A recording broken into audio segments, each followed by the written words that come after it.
வீட்டை சுற்றிலும் வளர்ந்து சுலபமாக கிடைக்கக்கூடிய மூலிகையில் ஒன்று தாங்க இந்த தூதுவளை. இந்த தூதுவளை வச்சு தான் இன்றைக்கி ஒரு மருந்து குழம்பு மாதிரி ரெடி பண்ண போகிறோம். இது எப்படி ரெடி பண்ணிங்க சொல்லிட்டு ஆல்ரெடி நான் டீட்டெயிலாக லாங் வீடியோ ஷேர் பண்ணியிருக்கேன். லாங் வீடியோ லிங்க் ஏற மார்க்கெட் டேக் பண்ணுறேன், செக் பண்ணி பாருங்கள்.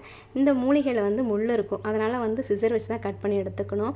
தூதுவளை, அப்பக்கோவை, பெரண்டை, முசுங்க இந்த மாதிரி மூலிகை எல்லாத்தையும் பறித்து நல்லா வாஷ் பண்ணி எடுத்துக்கலாம்.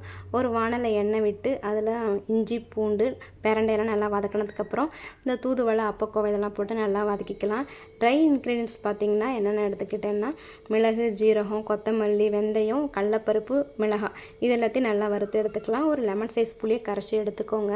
இப்போ இதெல்லாம் நல்லா வதங்கி வந்ததுக்கப்புறமா ஒரு மிக்சர் ஜாரில் அந்த புளியை நல்லா கரைச்சிட்டு அந்த தண்ணியை சேர்த்துக்கோங்க. நம்ம வதக்கி வச்சிருந்த கீரையும் எல்லாத்தையும் போட்டு நல்லா மைய அரைச்சி எடுத்துக்கிட்டு இன்னொரு வானல் வச்சு அதில் எண்ணெய் விட்டு வடகம் போட்டு இந்த குழம்பு அரைச்ச பேஸ்ட்டை ஊற்றி நல்லா எண்ணெய் பிரிஞ்சு வர வரையும் வேக வச்சு எடுத்தோம் அப்படின்னா குழம்பு ரெடி ஆகிடும். பாய்.